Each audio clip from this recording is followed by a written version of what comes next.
నమస్తే, welcome to our channel. నేను నరేష్. జూబ్లీహిల్స్ ఎన్నికల పోలింగ్కి సమయం దగ్గరకు వస్తున్న వేళ కాంగ్రెస్ పార్టీ అభ్యర్థి నవీన్ యాదవ్ తండ్రిని బైండ్ ఓవర్ చేస్తున్నారు, తన బాబాయిని బైండ్ ఓవర్ చేస్తున్నారు. దాదాపు జూబ్లీహిల్స్ నియోజకవర్గంలో 200 మందిని బైండ్ ఓవర్ చేస్తున్నారు అనే వార్త కాంగ్రెస్ పార్టీ శ్రేణుల్లో కొంచెం ఇబ్బంది కలిగిస్తుంది. అదే గెలుస్తాం అనుకున్నాం, ఈ టైంలో మా క్యాండిడేట్ ఫ్యామిలీ మెంబర్స్ని బైండ్ ఓవర్ చేస్తున్నారు, ఏం జరుగుతుంది, అసలు నవీన్ యాదవ్ గెలుస్తాడు అనుకున్నాం, ఏమన్నా ఇబ్బంది అవుతుందని కాంగ్రెస్ శ్రేణుల్లో, కాంగ్రెస్ పార్టీ సానుభూతి పరలో ఒక అయోమయం చోటు చేసుకుంది. మాట్లాడదాం మనతో పాటు కరడుగట్ట కాంగ్రెస్ పార్టీ నాయకులు, ఉద్యమకారులు, పార్టీ అధికార ప్రతినిధి మానవతరాయ్ గారు ఉన్నారు. మాట్లాడదాం. నమస్తే మానవతరాయ్ గారు. నమస్తే. ఏం జరుగుతుంది? బైండ్ ఓవర్ చేసిరని చెప్పి మనం వింటున్నాం, మీరు కూడా చూసిండొచ్చు. ఇబ్బంది పెట్టే ప్రయత్నం చేస్తుందా రాష్ట్ర ప్రభుత్వం? మీదే కదా. ఎన్నికలు జరిగేటప్పుడు ఇట్లాంటి పోలీస్ స్టేషన్లో హిస్టరీ షీట్లు ఎవరికైతే ఉంటాయో వాళ్ళందరినీ కూడా పిలిపించి ఎంఆర్ఓ దగ్గర కూర్చోబెట్టి వాళ్ళకి సూచనలు చేయడం అనేది సర్వసాధారణ ప్రక్రియ. ఇందులో ఏదో జరిగిపోతుంది, ఇంకేదో అయిపోతుంది అని అంటే పొరపాటు. ఏదేం జరిగినా బైండ్ ఓవర్ అయినా కాకుండా నవీన్ యాదవ్ 50,000 మెజారిటీతో గెలవబోతాడు. అలా స్థానికుడు, బీసీ బిడ్డ, గతంలో 18,000 ఓట్లు వచ్చినాయి, ఒకసారి 45,000 ఓట్లు వచ్చినాయి. తర్వాత ఇవాళ నవీన్ యాదవ్కు కాంగ్రెస్ బలగం తోడైంది. కాంగ్రెస్ కూడా ఒకసారి 56,000 ఓట్లు వచ్చినాయి, ఒకసారి 64, అజారుద్దీన్ 2 సార్లు 64,000 ఓట్లు వచ్చినాయి. విష్ణువర్ధన్ రెడ్డి 2009లో గెలిచిండు. తర్వాత 3వ ప్లేస్లో ఉన్న విష్ణువర్ధన్ రెడ్డి. అంటే కాంగ్రెస్ ఓటు బ్యాంకు, కాంగ్రెస్ బలగం ఇలా నవీన్ యాదవ్కు తోడవుతుంది. నవీన్ యాదవ్ భారీ మెజారిటీతో గెలవబోతున్నాడు. దాంతోపాటు కాంగ్రెస్తో పాటు ఎంఐఎం 160,000 ఓట్లు ఉన్నాయి. ఎంఐఎం కూడా కాంగ్రెస్ అభ్యర్థికి మద్దతు తెలిపింది. ఇంకా నవీన్ యాదవ్ పక్కా గెలుస్తాడు. ఇక ఓటమనే ఆలోచన కూడా చేయకూడదు. పక్కా గెలవబోతాడు. ఎమ్మెల్యేగా ప్రమాణ స్వీకారం చేయబోతాడు. నేను ఏమంటానంటే కంటోన్మెంట్ ఎన్నికల ఫలితాలే పునరావృతమవుతాయి. అప్పుడున్న పరిస్థితి లేదు కదా. ఎందుకు లేదు? ఇక బ్రహ్మాండంగా ఇంకా సంక్షేమ పథకాలు, సన్నబియ్యం లేదు. అప్పుడు ఇలా సన్నబియ్యం వస్తుంది. ఇలా బంజారా హిల్స్ లో ఈ బడాబాబులు, జూబ్లీ హిల్స్ లో బడాబాబులు ఏ అన్నం తింటున్నారు. అందులో పనిచేసే వాచ్మెన్ దగ్గర నుంచి బస్తీల్లో ఆ బడాబాబులు ఇళ్లలో పనిచేసే వాళ్ళు కూడా అదే సన్నబియ్యం తింటున్నారు. ఆ సమానత్వం తీసుకొచ్చినాం. కాబట్టి ఈయన రేవంత్ రెడ్డి 10 ఏళ్లుగా బీఆర్ఎస్ ఇవ్వనటువంటి రేషన్ కార్డును బీఆర్ఎస్ ఇవ్వని రేషన్ కార్డు రేవంత్ రెడ్డి ఇచ్చిండు. ఇలా పేద ప్రజల దేవుడు అయిపోయాడు రేవంత్ రెడ్డి. ప్రజలకు ఇవి కావాలా, పేదవాడికి కూడు కావాలా. కాబట్టి ఇవన్నీ పట్టించుకోరు. అదేవిధంగా గృహజ్యోతి పథకం కింద దాదాపు 200 యూనిట్ల ఉచిత విద్యుత్ వస్తుంది. సబ్సిడీ సిలిండర్లు వస్తున్నాయి, 500కి వస్తున్నాయి. దాదాపు 14,197 కొత్త రేషన్ కార్డులు ఇచ్చినాం ఆ నియోజకవర్గం. జూబ్లీ హిల్స్లో 14,197 కొత్త రేషన్ కార్డులు. అంటే వాళ్ళందరూ కూడా రేషన్ కార్డు అనేది అసలు పేదవాడికి ఆత్మగౌరవం. రేషన్ కార్డు ద్వారా అనేక సంక్షేమ పథకాలు వస్తాయి. ఆరోగ్యశ్రీ వస్తుంది, 10 లక్షలకు అమలు అవుతుంది ఆ కార్డు ఉండటం వల్ల. అదేవిధంగా అన్ని పథకాలు దాంతో ముడిపడి ఉంటాయి. కాబట్టి పేదవాళ్ళంతా ఆనందంగా ఉన్నారు. ఆనందంగా లేని దేవుడే అంటే బీఆర్ఎస్ వాడు. కాబట్టి నేనేమంటే మంత్రాలకు చింతకాయలు రాలవు, కానుభూతి కన్నీళ్లకు ఓట్లు పడవు. చాలా ఎన్నికల్లో నిరూపితమైంది. మా ఎమ్మెల్యే అభ్యర్థులు చనిపోతేనే వాళ్ళ శ్రీమతులు నిల్చోబెడితే గెలవలేదు. రామరెడ్డి వెంకరెడ్డి గారు పాలేరులో గెలిచారా? గెలవలేదు. అధికార పార్టీకి ఓటేశారు. అదేవిధంగా నారాయణఖేడ్ మన కంటోన్మెంట్లో లాసనంత గారు మన బీఆర్ఎస్ ఆ ఎమ్మెల్యే చనిపోతే కాంగ్రెస్ అధికారంలో కాంగ్రెస్కే ఓటేశారు. నారాయణఖేడ్లో కృష్ణారెడ్డి గారు చనిపోతే ఉన్నటువంటి ఆయన కొడుకుని నిలబెడితే ఆయనకే లేదు, అధికారంలో ఉన్న బీఆర్ఎస్కే ఓటేశారు.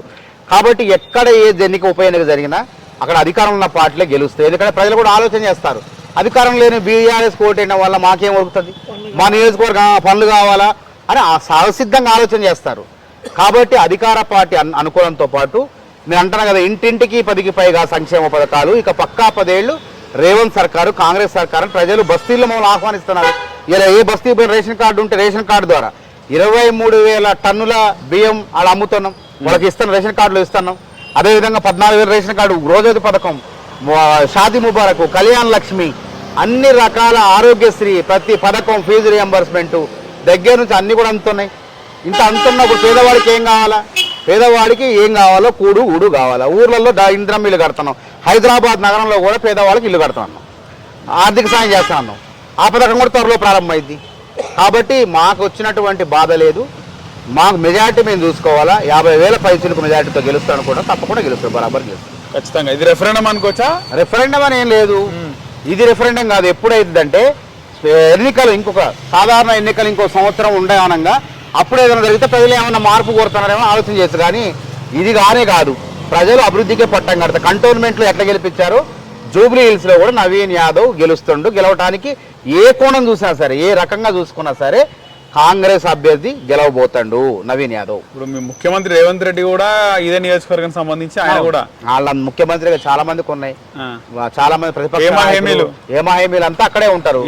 వాళ్ళకి అక్కడ ఓటు ఉందో లేదో కానీ వాళ్ళ స్వగ్రామంలో ఉండొచ్చు, కానీ నివాసం మాత్రం జూబ్లీహిల్స్ లో ఉన్నారు అంతా. ఇలా సినిమా పరిశ్రమకు చెందిన కార్మికులు అంటే ఎక్కువ సంఖ్యలో ఉంటారు వాళ్ళు. నిర్మాతలు నటులు తక్కువ, నటులు అంటే వాళ్ళు కూడా ఈ కార్మికుల్లో ఉంటారు. వాళ్ళంతా కూడా ఏకగ్రీవంగా మద్దతు తెలిపారు, మా ఓట్లని నవీన్ యాదవ్కే. వేలల్లో ఉంటారు వాళ్ళంతా. ఆ వేలల్లో ఉండే వాళ్ళందరూ కూడా మా లేఖ రాశారు బహిరంగంగా, మా ఓట్లు నవీన్ యాదవ్. ఎందుకు నవీన్ యాదవ్కు? నవీన్ యాదవ్ ఉన్న అభ్యర్థుల్లో మెరుగై మంచివాడు, స్థానికుడు, బీసీ బిడ్డ, అక్కడ అందరికి అందుబాటులో ఉంటాడు, అక్కడే ఉంటాడు, ఎక్కడో ఉండడు. కాబట్టి ఆ బీఆర్ఎస్ అభ్యర్థి మహిళ, ఎప్పుడంటే అప్పుడు పోలేరు, ఇబ్బందులు ఉంటాయి ప్రజలకు. కాబట్టి తప్పకుండా గెలిపిస్తారు నవీన్ యాదవ్ని. బీఆర్ఎస్ అభ్యర్థిని కూడా మీకు ప్లస్ అయిందంటారా ఆమె అలా ఉండడం? అదే బీఆర్ఎస్ వాళ్ళకి పోయి వాళ్ళే దవ్వుకున్నారు. ఇప్పుడు వాళ్ళ మీద ప్రచారం జరిగింది, మాకు తెలియదు. అది వాళ్ళ కొడుకు ఏదో లేఖ రాసిండు, అప్పటిదాకా వాళ్ళ జీవితం ఏదో మనకు తెలియదు. తర్వాత ప్రజలకు కూడా అర్థమైంది కదా ఏ అభ్యర్థి ఎట్లాంటి వాడు, ఎవరికి ఓటేయాలని తెలుసుకుంటారు తప్పకుండా. కాబట్టి 100% నవీన్ యాదవ్ అక్కడ ఉన్నటువంటి అభ్యర్థుల్లో కన్నా మెరుగైన వాడు, మంచివాడు, కొన్ని యువకుడు, మళ్ళా చక్కగా అందరూ స్పందిస్తాడు. బీజేపీకి అంత సీన్ లేదు అక్కడ. బీజేపీని లెక్కలో తీసుకోరా? పరంగా తీసుకోవాల్సిన అవసరమే లేదు అక్కడ. ఎందుకు అక్కడ చూడండి 2009 కానీ 14 కానీ చూడండి, మొన్న ఏదో 25,000 ఓట్లు వచ్చినాయి. 2023లో 25,000 ఓట్లు వచ్చినాయి. బీజేపీకి అంత బలం లేదు, క్యాడర్ లేదు అక్కడ. కాబట్టి దాని గురించి మేము ఎక్కువ పట్టించుకోవాల్సిన అవసరం. ముస్లిం ప్రభావితం ఏరియా కాబట్టి ముస్లిం అని హిందువులందరూ కూడా బీజేపీ వైపు అట్లా లేదు. హిందువులు ఇక్కడ అది లేదండి. హైదరాబాద్ కానీ లేదండి. అసలు అట్లుంటే అసలు ఉప్పు నిప్పు లాగూడదు ఎప్పుడు కూడా. ఎవడు పని వాడు చేసుకుంటాడు అంతే. ఎవరి పని వాడు ఎవడు. ఇప్పుడు అట్లానే ముస్లింలు వ్యతిరేకం అని చెప్పి బీజేపీ వాళ్ళు బిర్యానీ షాపులు ఎవరండి హైదరాబాద్లో? బార్ కానీ బిర్యానీ పోయి తింటలేదా? వాడు ముస్లిం తినొద్దని ఆగుతున్నారా అంటే తిండికాడ కనపట్లేదు. ముస్లింలు ఆకలిస్తే ఒకవేళ మన హిందూ ఆంధ్ర హోటల్లో వచ్చి, మన తెలంగాణ హోటల్లో వచ్చి తింటలేదా ముస్లింలు? ఆడ నువ్వే ఆ కడుపు మంట వేరు, ఆకలి వేరు. ఆకలి అనేది కులాన్ని మతాన్ని చూడదు. కాబట్టి ఎన్నికలు కూడా పట్టించుకోరు. మంచి అభ్యర్థి, మనకు అందుబాటులో ఉండే అభ్యర్థి కోటేస్తారు. Free bus తీసేయాలా? జనాలు కొట్లాడుతున్నారు, జుట్లు పట్టుకొని కొట్లాడుతున్నారు మహిళలు. ఫ్రీ బస్ తీసేసేయాలని కేటీఆర్ అంటుండు. సన్నబియ్యం పైన తీసేయమని పోయి ఆర్టీసీ బస్ ఎక్కాను అనమను ఆ మాట మహిళల ముందాక మనం ఎక్కడ అంత ముందు కొట్టుకోలేదా? ఇప్పుడు మేము చిన్నప్పుడు బస్సులు ఎక్కేటప్పుడు మేము కూడా ఖర్చు ప్లేస్ కొట్లాట్లయ్యాయి. ఆడేది మగవాళ్ళు కూడా కొట్టుకునేది సీట్ల దగ్గర, సీట్ల పంచాయతీ. అది అప్పుడు ఉన్నది, ఇప్పుడు ఉన్నది. అంత మాత్రాన ఈ బస్ పథకం మహిళలు ఇలా కళాశాల విద్యార్థులు ₹1 బస్ పాస్ తీసుకొని ఈ ధర నుంచి ఆ ధరకి పోతున్నారు. నెలకు 3,000 రూపాయలు ఆదా చేసుకుంటున్నారు.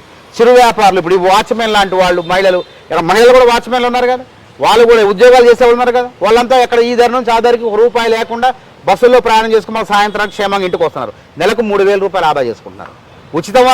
మనం ఉచితంగా ప్రయాణం చేస్తే ఆనందపడమా?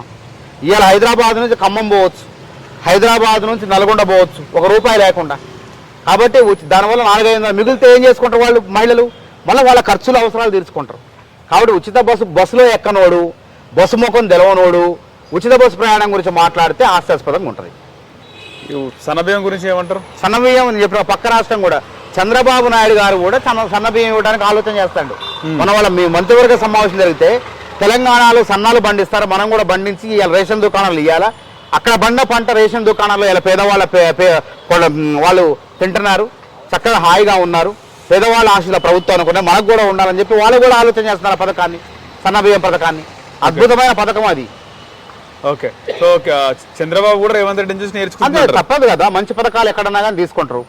ఓకే, ఇలా రాష్ట్రంలో దేశంలో అమలయ్యే పథకాలన్నీ ఎక్కడి? అసలు కాంగ్రెస్ పార్టీ ద్వారా పుట్టించిన పథకాలు ఇవన్నీ కూడా కాంగ్రెస్ ఆలోచనలు. ఇవన్నీ కూడా రుణమాఫీ ఎవరిదండి ఆలోచన?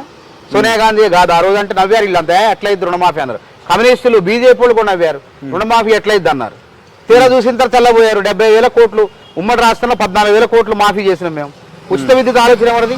కాంగ్రెస్. రాజశేఖర రెడ్డి కాదా? కాంగ్రెస్ కాదా? రాజశేఖర రెడ్డి అంటే అందరూ అమలు చేస్తారు లేదా? ఆయన వీడియో కూడా వైరల్ చేస్తున్నారు. శ్రీశైలం మీద అవన్నీ కూడా రాజకీయంగా ప్రచారం చేసుకునే మాట. కాంగ్రెస్ ముఖ్యమంత్రి అప్పుడు ఆ రోజు రాజశేఖర రెడ్డి గారు ప్రత్యర్థిగా ఉండే కాబట్టి శ్రీశైలం యాదవ్ ఆ విధంగా మాట్లాడిండు. ఇవాళ రాజశేఖర రెడ్డి గారు ఉంటే నిజంగానే శ్రీశైలం యాదవ్ కొడుకు ప్రచారానికి వచ్చేవాడు బతుకుంటే. సో మొత్తానికి కూడా చూసుకుంటే జూబ్లీహిల్స్ ఉప ఎన్నికల్లో కాంగ్రెస్ పార్టీ ముందంజ ఉండడం, కాంగ్రెస్ పార్టీ ఇంత వేవ్ కనబడడం, నవీన్ యాదవ్ లాంటి వ్యక్తి క్యాండిడేట్ అవ్వడం కాంగ్రెస్ పార్టీకి ఒక బలం పరిణామం. బలం నవీన్ యాదవ్ కు కాంగ్రెస్ బలగం కాంగ్రెస్ సంక్షేమ పథకాలు రేవంత్ రెడ్డి పరిపాలన తోడైంది. ఓకే, కాబట్టి నవీన్ యాదవ్ ఎమ్మెల్యేగా ప్రమాణం మొత్తం 14 తారీఖు నవంబర్ 14 తారీఖు సంబరాలు అంటారు మొత్తం. 100% సంబరాలు ఏముంది, ఇప్పుడు గెలిచినా ఉన్నాయి సంబరాలు కాదండి. ప్రజాస్వామ్య పద్ధతిలో ఒక ఎన్నిక జరిగింది. ఎన్నికలో ప్రజలు నవీన్ యాదవ్ గెలిపించబోతున్నారు. దానికి కారణాలు అనేక రకాల కారణాలు ఉన్నాయి. ప్రభుత్వం అధికారంలో ఉంది, సంక్షేమ పథకాలు ఉన్నాయి, వాళ్ళ బలం ఉంది. 2 సార్లు అక్కడే ఉండి ఓడిపోయిండు. కాబట్టి కాంగ్రెస్ ఓట్లు నవీన్ యాదవ్ ఓట్లు అన్ని తోడైతే నవీన్ యాదవ్ బ్రహ్మాండమైన మెజార్టీతో గెలవబోతుంది. ధన్యవాదాలు మానవతరాయ్ గారు. నమస్తే.